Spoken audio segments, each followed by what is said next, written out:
Welcome to About the Winelands. In this show, we will be chatting to influencers and leaders in the wine industry, winemakers, restaurants, and other businesses. Tune in every Wednesday and Friday for our latest episodes. You will find us on YouTube, Spotify, Google Podcast, and Apple Podcast.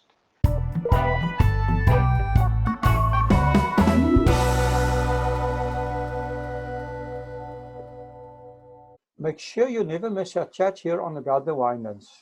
Find the sign up link in the description. Now, let's get on with the show. I'm talking to Patrick Robertson from the Fishwives Club, which is a very interesting concept. Good morning, Patrick. Good morning. Hi, well, thanks for getting me on. It's our pleasure. I mean, I'd love to hear your story. Can you tell us a bit more about yourself and how you became involved with the wine industry? Well, it's a long story. Besides the fact that I really enjoyed drinking wine, I knew very little about it. And for about 30 years, I've been involved in advertising and marketing. And my job over those 30 years was to launch brands, create brands, work on brands that are already existing. So I've worked around the world in London.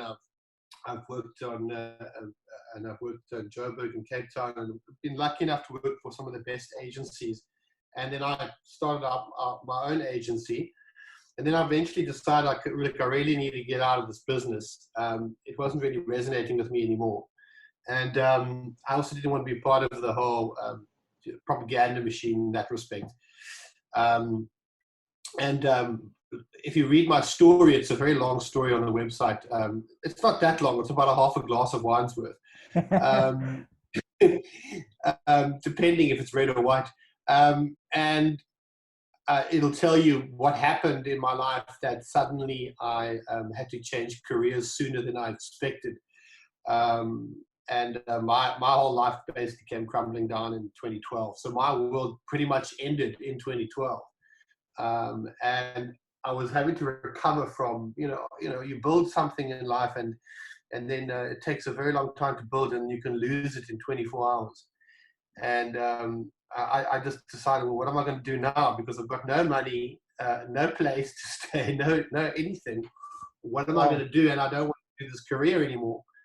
And you'll see it in the story, but it's on the website that I happened to go to a friend's old cantina. It's called Dee's Mexican Bistro. It's it's probably one of the smallest restaurants you've ever been in Hart Bay.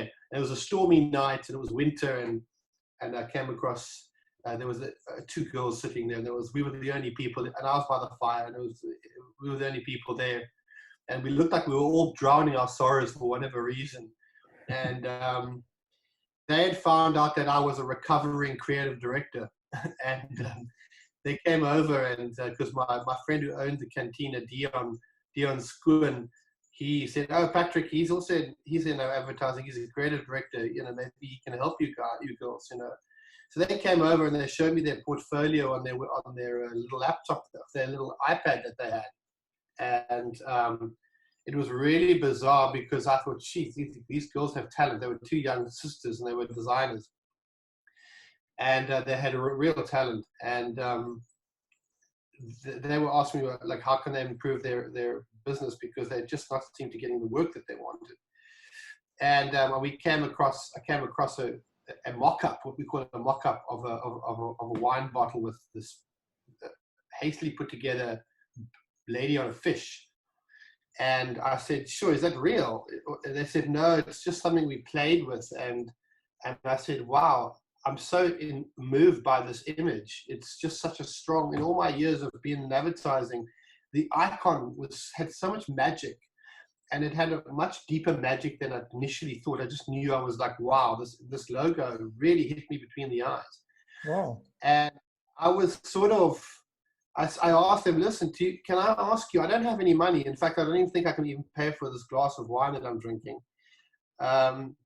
Would you take this out of your portfolio and not show it to anybody, and will you let me buy the design from you? I'll need to work on it and take it a bit further, but I think I think I'm meant to have seen this design for some reason.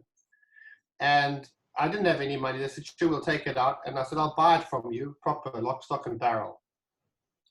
And several months later, about 5 months later, I eventually bought the picture from them and started commissioning them and my ex-girlfriend, who's a fine artist. She just did the ladies, and the sisters did the fish and the typography. And then I commissioned them to do each label. But we started just with one. I started with a Sauvignon Blanc, and that's all I started with. And I'll just paraphrase the whole web story for you quickly, otherwise it'll take too long. But I went to like so many wineries. I spoke to wine. You can talk. We have time. Okay, and I went to so many winemakers, and I was with my housemate, and we had decided to start this together. But eventually, it was too much. He didn't want to do all the deliveries, so he just jumped out of the bucky and never came back. Because it's hard work when you deliver every single bottle yourself to the buyers, you know, to restaurant owners and stuff like that. So it was lots of hard work, and I had everything I made, any little bit of money I made, I had to put back into the, you know, printing more labels, and I was paying a premium because I was only buying small amounts because I didn't have money to buy large amounts and get the deal, you know. So I was paying premium for everything. And so basically what happened was I went to every winery, and they just were like, yeah, you know, you need a lot of money, and, you know, do you have a wine farm? I said, no, I want you to make the wines for me. You guys are the experts. I just want to buy it from you. I want you to make it. But I want you to make a wine for women, for a woman's palate, for a woman's unique sense of style and taste. Oh.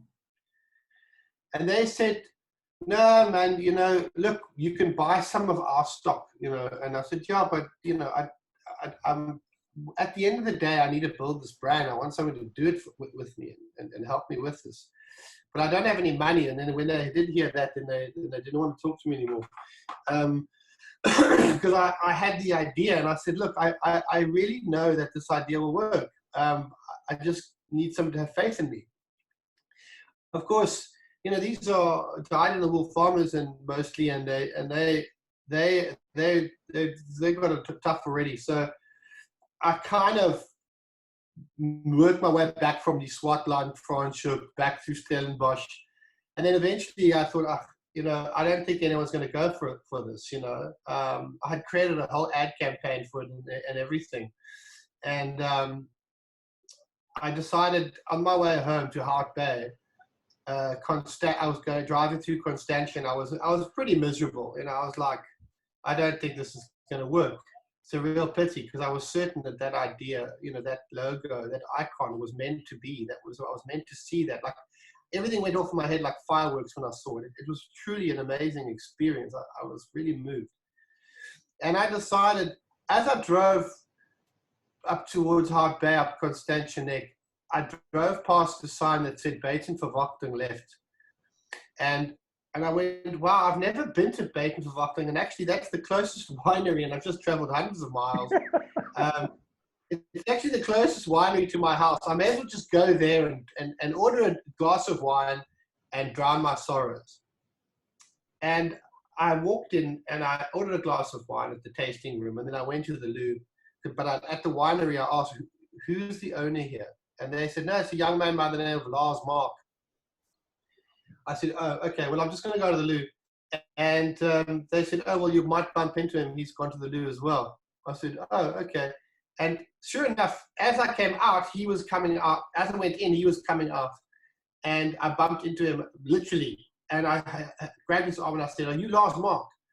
And he said, yeah. And I said, look at this. And because I had no more words left, you know, I just had my iPad. And I just shoved the iPad under his face and said, look at that, tell me what you think. It was a picture of the wine bottle with the logo. Mock-up. But the way I had done it. And he stood there and he looked and he went, wow. In his German accent, he went, wow, this is sexy, huh? Our brand is boring, but this one is sexy. I like it. Where is it? So I said, it's not anywhere. I'm looking for somebody to help me make it. And we had a 6-hour meeting right then and there, right in his wine tasting room. And he said, wow, I will help you with it. And I went, I got no money. He said, that's okay, I got wine. And that's how it started, literally with Lars. And we are still on excellent terms. I mean, it's grown so significantly now that I had to move.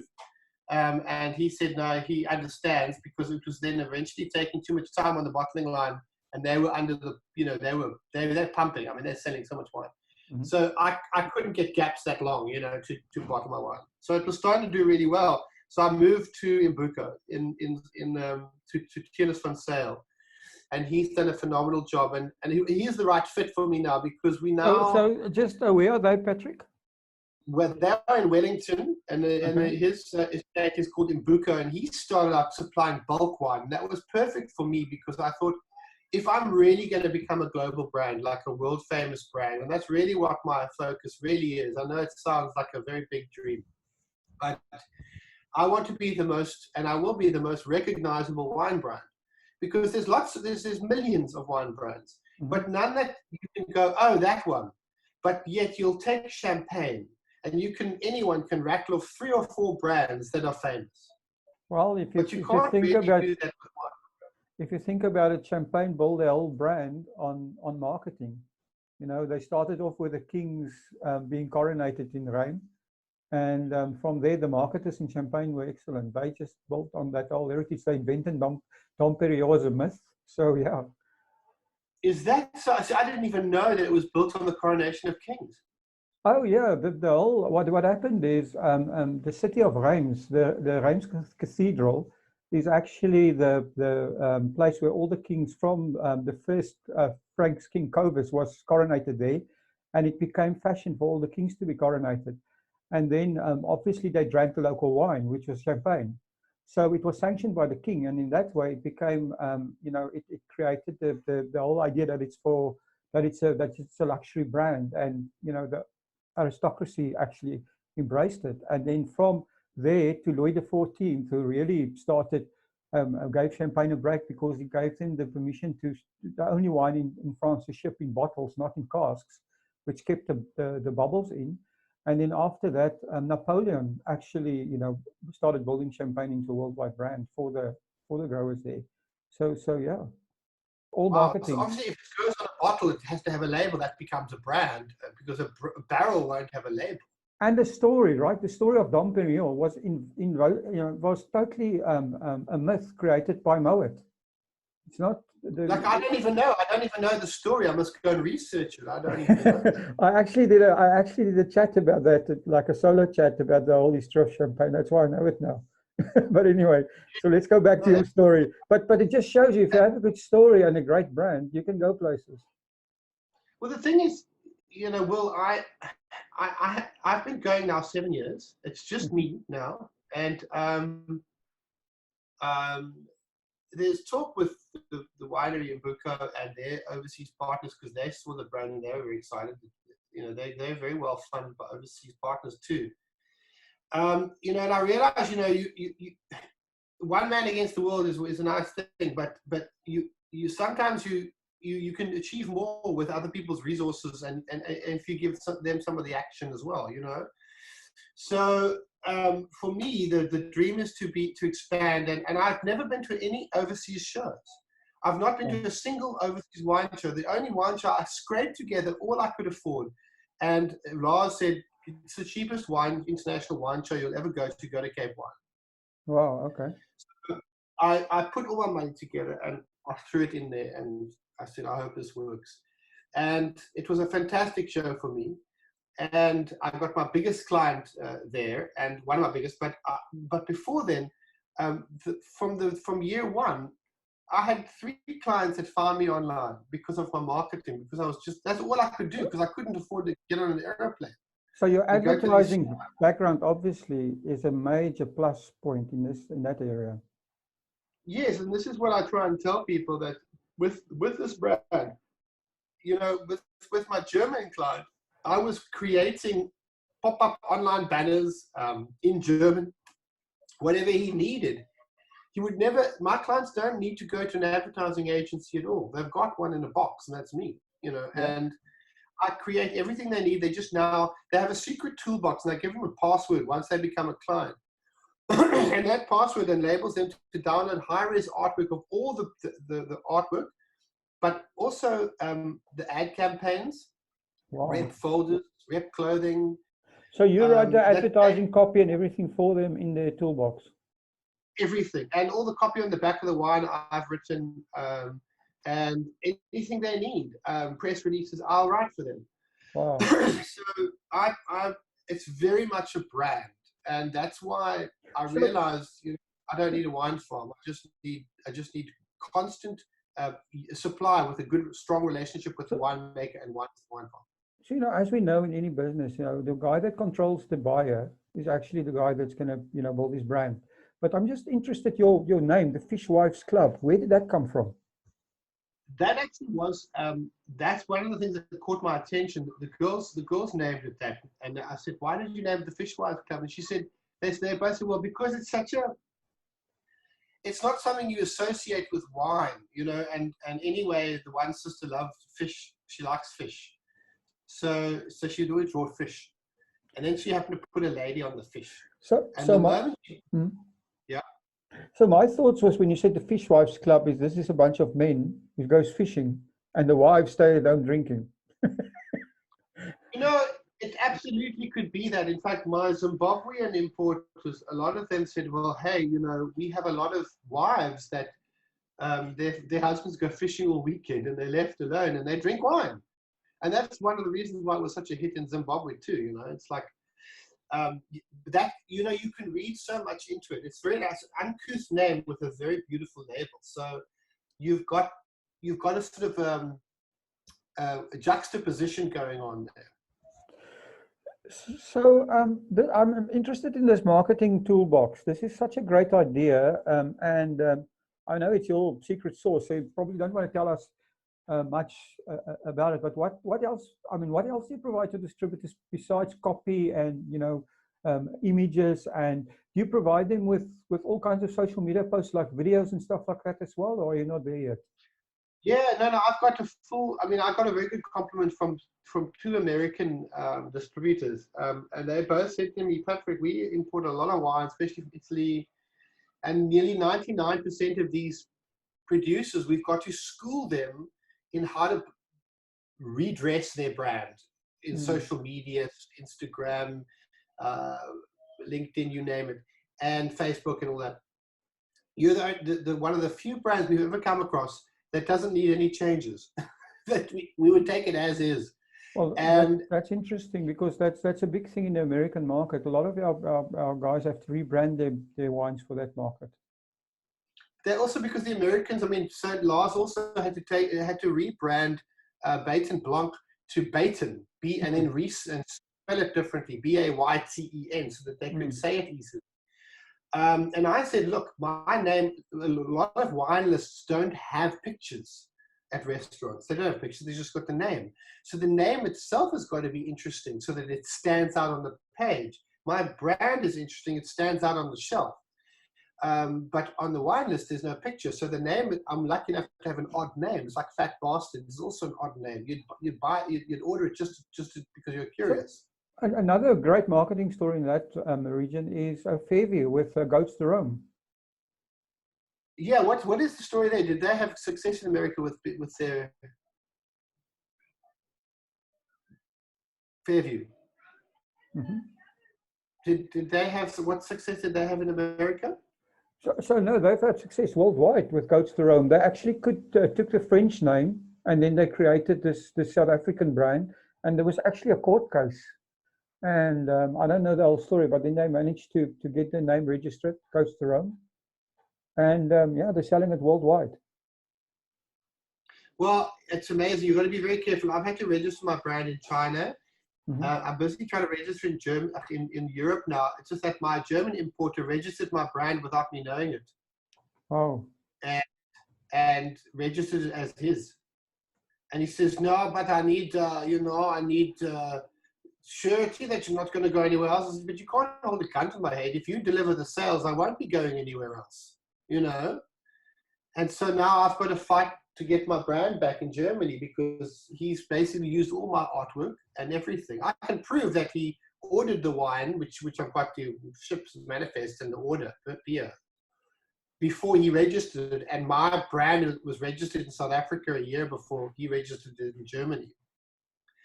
So I've been in touch with the registrar of trademarks in Germany, but they don't want to help. They said, well, you must go to court. I said, yeah, but the German, I'm telling you, the Germans used my artwork that I've paid for, that I own, to register this brand as his, and it's not his. And so it's an ongoing battle at the moment. Yeah, it's going to be a hard battle, unfortunately. So yeah, the whole story about, you know, with what the guy from Fairview did was very interesting. He actually got flack from the French because he, you know, his goats de Rome is a derivative of their name. So what he did is, when he went to the French embassy, put all his goats in a bakkie and drove to the French embassy and said he will have to get rid of these goats, or some story like that. And eventually he managed to convince them to allow him to use the brand. Well, that is something that I'm considering now. Well, I'm sending official snail mail notification to the Registrar of Trademarks in Germany. You can always send him a fish in the mail. That will rough it up. Maybe a bucket load of old snook, and I go to the German embassy and say, listen, I'm going to dump this on your lawn. And you know, I'm going to go to. I want to go to the German embassy and make it sort of and then the South African consulate and make it an issue here. Patrick, where in your international sales, in which countries are you selling? Tell us a bit more. I'm in about 10 countries now. We have. I started with the Netherlands. She found me on Pinterest. And how's this? Well, most of the clients that I've got are women. Awesome. Most that have come, like I'm waiting on Russia. It's a very big opportunity in Russia. She's head of a very big, their biggest grocery chain. But I'll start with it was first the Netherlands, then Germany, and then after Germany it was Belgium, and then Zimbabwe came on board, and then Namibia, and then Norway now. We've also now just recently, then we're waiting to make inroads in Finland, but we have a client that is one of the top importers there. We have the good news is we just received our first order by the LCBO in Canada, so we're going into Canada with our Sauvignon Blanc in all the LCBO stores in Canada, and then there is China. Just recently, China, which is from last year, from my wineries in Bucharest partner in China, saw the brand and has been badgering Tiernis, and Tiernis said to the winemaker, listen, I would like this brand in China. He said, well, it's not mine, it's Patrick's, you better ask him. And so eventually we said, sure, let's do this in China. And then we were waiting on Denmark, but Denmark, suddenly something happened there and nothing came through. So those are and I'm waiting on Russia seems to be a real hot opportunity. I'm just waiting for that. But yeah, so those are the countries at the moment. And obviously Luxembourg as well. But I'm looking to start an import business in Florida. I've just come back from Florida in January with the family, and I was just checking out Florida, South Carolina, and Georgia. So you're going to set up your own distribution company in the States, or import? No, I don't want to. No, I'm just going to be an importer, and then because I want to make the margin as an importer. Yeah. It also gives me the opportunity to get residency in America for the family, having a business there. So that's the double-edged sword that I'm looking at. So are you going to, if you have residency, are you actually going to move to Florida? Is that your plan? Look, it's very hard to leave Cape Town. I mean, this in South Africa, this country you can't beat. Really, I drove through 3 states. Okay, I didn't see the heart of America, but I drove through 3 states with the family in an RV in December. And it was stunning. It was it was lovely. What an incredible country. But you can't find all the beauty in one place that you can here. So my sense is I'd like them to have the opportunity to move there if the kids decide to, so that the door is open. I might move there periodically, you know what I mean? So sort of, you know, half there, half here. But it's a buyer's market in America. I mean, America, it's consumer heaven, and they're not scared to buy and spend money. And anybody can make it in America. And in South Africa, if you think about this, Will, I've been saying, I look at the market and I say to my friends, look, we're like not even 10% of the population. Most white businesses who start don't actually make products for the black market. They should, but they don't. If I was serious about being a businessman, I would be making products for the black market. But most of us are in the white market zone. And once you whittle down the competition to the people that can afford our products, we're probably down to about 4%. And we're all fighting over a 4% market. And in America, you're looking at 65% at minimum. You've got to market exposure. I mean, if you can convert all the beer drinkers into wine drinkers, you made. I tell you, and well, I don't need to, you see, because I just want to get their girlfriends. You're right. So you're the wife thief. The wife thief. That's it. You know, like I'll go to beer fests, so I provide wine for the ladies. Just a quick interruption, but I do need to remind you that we are currently in a very difficult time. The South African government has set up a fund where businesses and individuals can donate to support their country through this crisis.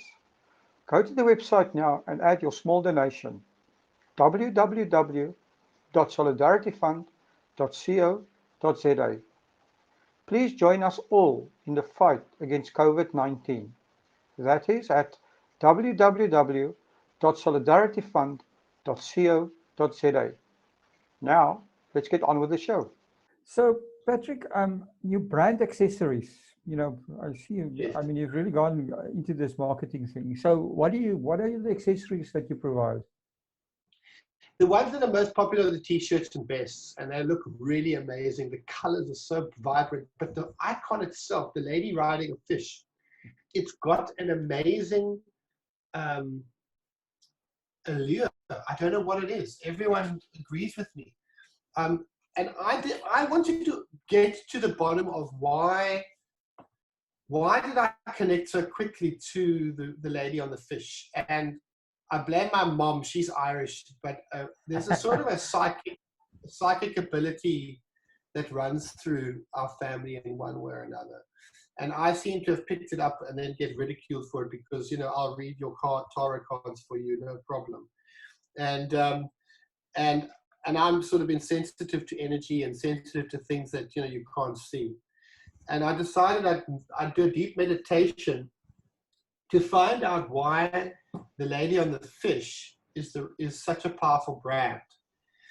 And once I came out of the meditation, I wrote everything down and I shortened it quickly, and I'll read it to you quickly what came. And I was actually very surprised at what came through. So I'm just going to read it to you. This is in my brochure that I've created.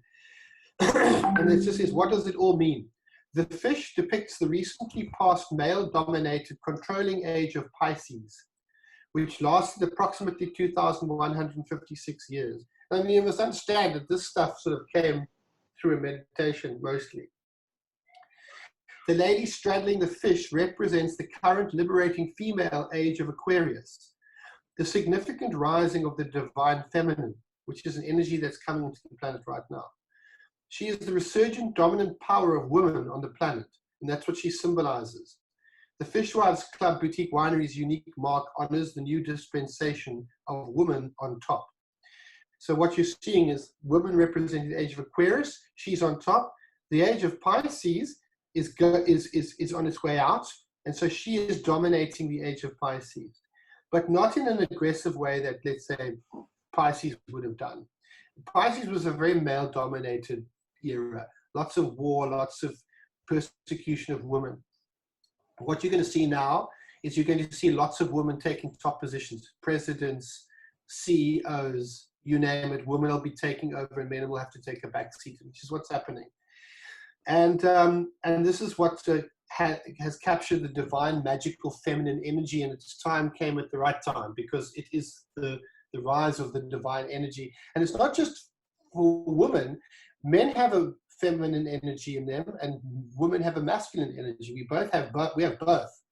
Mm-hmm. So that sort of, in a nutshell, actually explained to me why it was so positive, and it actually is deeply symbolic. So you've got the age of Pisces as represented by the fish, and you've got the age of Aquarius represented by the woman on top, straddling Pisces. Awesome. What an awesome story. Now, talking about energy and artwork and meaning of visuals, I see you also commissioned some artwork. Tell us more about that. Yes. The artwork is every cultivar, every new cultivar that comes out, except the reds. The red wines carry the same until such stage I change that. But all the different brands, I've got 5 cultivars, and each one is a uniquely commissioned artwork that you won't find anywhere else on the planet. And it's just for that cultivar. So Chardonnay has its own lady in fish. The Pinot Pastel, Pinotage Rosé has her own lady. The Sauvignon Blanc, and so on and so forth. Amazing. Patrick, I didn't see it on your website, but I saw in one of your emails you talk about something about fish in a can or wine in a can. What is this? Yes, I sent you pictures. You get them on the email. I saw that, yes, and I was wondering about it. I was going to launch at Pro Wine this year. It was going to be my first international show in 7 years that I've ever overseen. And all my clients were deeply interested in the cans, particularly Norway. Norway, in fact, wants to order already. They're 250 ml cans of premium wine. It's not cheap stuff. It's really good wine. And I always want to over-deliver on the product. And the packaging is absolutely gorgeous. You know, and we were going to launch that at Pro Wine, but I want to launch it anyway. I think more and more wine buyers are going to just be forced to go online, which suits me down to the ground, because I never went offline. Well, you know, I never went to shows. Well, I want to talk about that. You know, talking now that you mentioned that the coronavirus has forced all of us to rethink our business models, and obviously, online is part and parcel of that. Do you have any other ideas? I noticed your online shop on your website is under renovation at the moment. Yeah, I had an online shop, but mostly people were ordering from Joburg, and it was a lot of work to make sure that they got their orders, and it increased the price of wine quite a lot. So I decided not to do it because it was a lot of work, and it was more just to satisfy people who really wanted the wine. It started growing really well when my rep had a child. She decided to go, you know, get out of the business, but she was brilliant, and we were growing locally and Joburg like the wildfire. Then I got a new company, South African company, on board, a distribution company and repping company that just were a disaster. They were such a disaster that basically I think I've lost all my local buyers. And I'm having to restart that myself. So, but Takealot has taken me on, and so I'll be available on Takealot. My online shop is great, but you know, I would need somebody to manage that whole thing just on its own. I think if I look at your business model, you're more interested in the marketing and stuff, which is your personal, you know, expertise. So it sounds to me like outsourcing the online shop or the distribution is, you know, like you've done with your international sales, is probably the way that will work for you in your setup. It's a very good idea, Will, and I think I'll look at that. It's, you know, also it's very strange. You know, I've been basically almost shunned, except from Spa, like shunned at a local level. The big retailers don't want to even see me. And then they've launched, I know the guys, Ben Wren and the 2 other brands, I know them. They were picked by Pick n Pay to launch Pick n Pay canned wine range. Mm-hmm. And all their designs look very similar. They all look like kind of abstract and crazy, you know. So they actually, when they're all put together, they all look the same. I don't know if you saw it in LinkedIn when Michelle's the wine bar of Pick n Pay, when she posted it. But I'll tell you a quick story about what happened in my year 2. In year 2, I approached Pick n Pay with my rep, and I gave them a kit with the t-shirts and the wine bottles and the pamphlet and everything. And I said, please stock my wines. I know that the ladies of Pick and Pay will love to buy this wine. And they said, oh, well, it's very difficult to get into Pick and Pay. And, can you produce the volumes and all that stuff? Then they said, I'll tell you what, why don't you go to our wine show we have every year at the Oyster Festival, because we are a major sponsor. So I said, well, it says that only people who sell at Pick and Pay can go to the wine show. And they said, no, we'll give you a special pass. You can show your wines, and if you do well, if you sell well, then we'll stock you, So you can test it there. So I spent a lot of money, got my reps, piled them, my bucky full of wine, that as much wine as I could carry without breaking the tires, put them up in Airbnbs, and I drove up there and spent 3 days at their wine show and I hired some promoter girls with the t-shirts, a local promotion company, a lovely little promotion company in George, run by a woman, and she got her girls dressed in my gear, and they went around with bottles of wine for the 3 days of the wine show, and while we poured the wines, and we were the only brand, we did very, very well. We sold a lot of wine, and we were up against the famous brands, like the famous brands that you'll get at Pick and Pay, like the big names, Nornkop and all those guys, and Creation and all them. They were there, and at the end of the show, we were the only wine brand to have our pictures taken and put in the Neusner Herald newspaper. No other wine brand made it in there, just us, with a picture and write-up and everything, a little sort of caption. And then the organizer of the event, the wine event, came up to me at the end of the show, and he says, congratulations, you're a newcomer, you're a nobody, no one knows who you are, where you've come from, but you've attained the 4th highest sales of the show. So I went, wow, that's amazing. He says, yeah, for a newcomer that is, I mean, you're up against the top names here, and people in, this area, they know their wines. So I was very excited. I thought, great, this has got to be me in at Pick and Pay, And so I'd write and I'd give her a report and say, we're so glad to tell you that we did this. We were the only people. Here's our picture in the newspaper. We're the 4th biggest wine sales at your show. We really knocked it out of the park. And then she just said, no, we're taking wines off our shelves. Thank you for taking part. Maybe we'll consider you next year. And I've been asking them every year, and nobody wants to talk to me. It's like I smell. Well, that's overseas. That's maybe not a bad thing.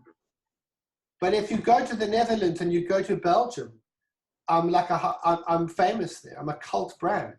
Amazing. Do you know that in Belgium, there's a place called De Vleeshalle. You can see them on Instagram. It's a big food hall.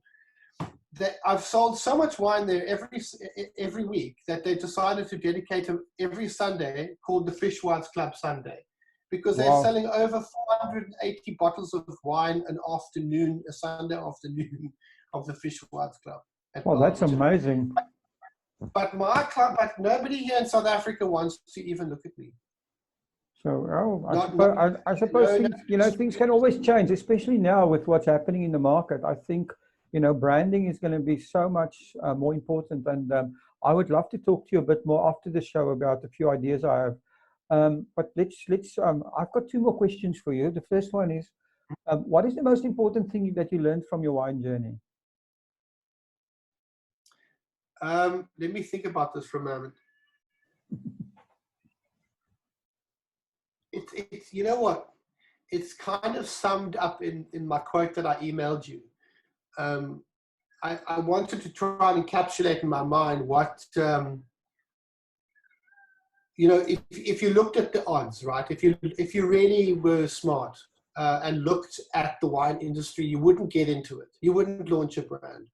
Thank God I didn't look at that. Thank God I stayed naive and ignorant, if you want to call it that. I purposely did not want to do a sommelier's course and then become some know-it-all about wine. I wanted to stay true to my customer, and my customer is Miss and Ms. Jones. And also my brand appeals to the millennials too. It's not all dusty and some 10 generations of Van Tonde. who's had, 200-year-old vines and all sorts of other stories. Not that there's anything wrong with it. That's the art of winemaking. But you know what? At the end of the day, when you're drinking wine, you're not really thinking about the art of winemaking. You're thinking about the art of enjoying yourself with good friends and having a great time. And you want to enjoy a very good, classy glass of wine.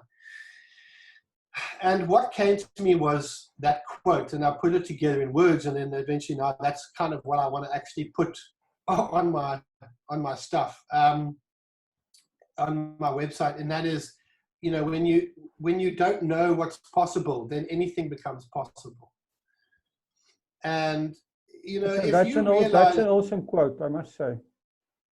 Thank you. And then because I ask people like, well, what do you sell a year? And they go, well, you're doing very well if you're selling X amount of bottles a year. I don't want to hear what is very well, because if I tell you what I want to be selling a month, then I'll have people rolling in the aisles, particularly the seasoned, winemakers. They just laugh at me. But it's important. I've seen it happen in my industry in 30 years of watching brands grow. Don't take on other people's limitations in their view of limits. If you don't know what the limit is, if you just go in and you believe in something, you can create miracles. I totally agree with you. So Patrick, on that note, can you give us your very own, you've given us your philosophy here, so which is good. I'm gonna steal that and quote that. Use your quote in the blog post we're going to write about the Fishwives Club, if you don't mind. But please do. Also give us your very own wine quote, or your favorite wine quote. My favorite wine quote. If you have one, otherwise invent one quickly. I'm gonna invent one of favorite wine quotes.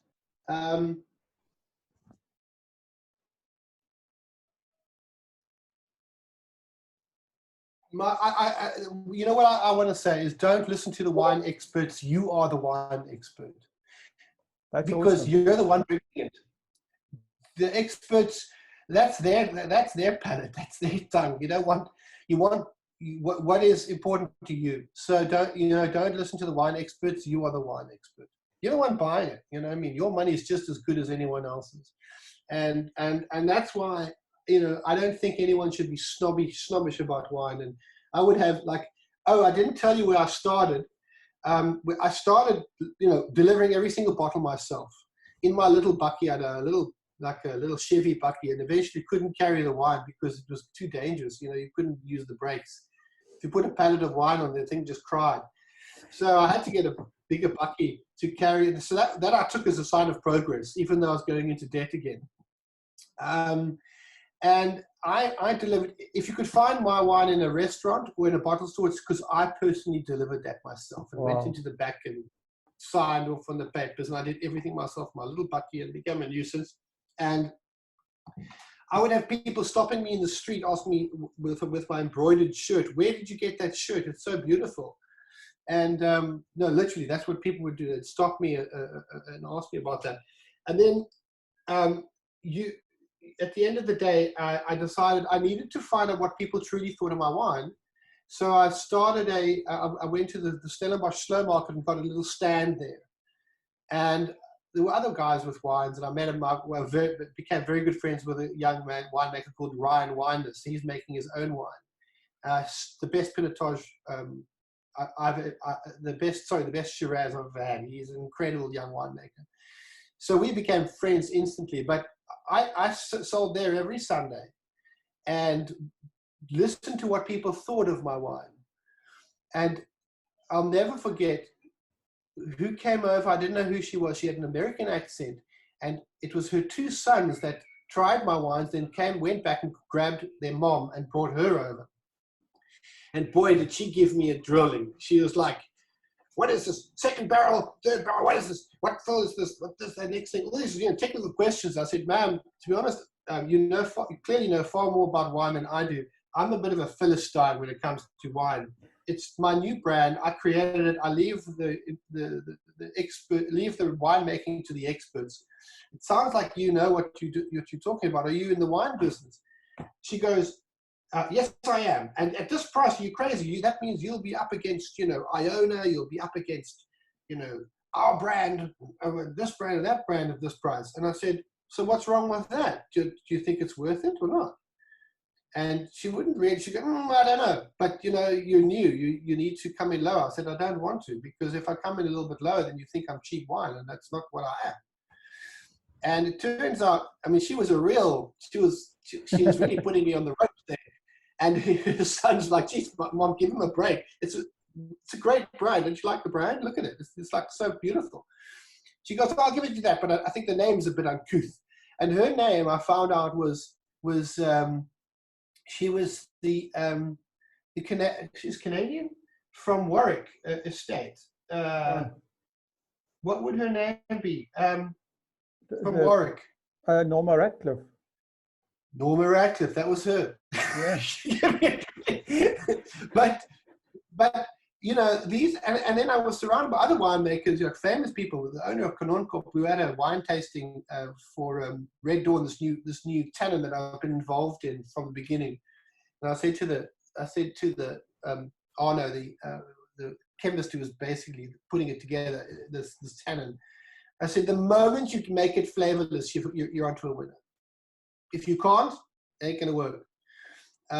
And eventually they made it flavorless, and now it's like, it's the new tannin from South Africa. It means you can say no added sulfur, and it's a product by Red Dawn, by old R44, what's his name? R44 Market. He's old Asia. I've got his number. We became good friends. He, the reason why I'm telling you all of this is that, starting out not knowing anything, I didn't want to become too knowledgeable. I'll leave it to the experts to do what they do. My winemaker is very good.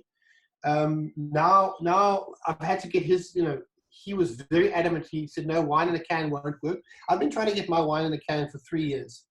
Wow. And only this year did he finally say, okay, Patrick, let's look at this. Let's maybe do it. Oh, that's awesome. That's where we are.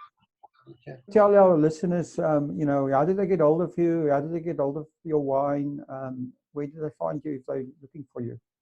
We're like I said, local market. I'm having to completely start over again with the local market to get back into the mainstream. You'll be able to get my wine on Takealot at many spas. I'm in Cape Town. I'm around at spas. You ask the manager, they'll order it. You can order it from Norman Goodfellows, but they can get hold of me through my website, because you obviously can email me from my website, and all the social media, Instagram, follow me on all those things, and Facebook, and I'll keep you abreast of all the new things that are happening. We also do all our own ads, and I don't know if you saw any of these ads, you'll see them on my website. Patrick, it's been a pleasure talking to you. I'd love to talk to you again in future. Thank you so much. Thank you for supporting our show. If you would like to get more exposure for your business, please have a look at our sponsorship options. Thanks again for supporting About the Winelands. Please follow us on YouTube and on our social media channels. All details and links are in the description.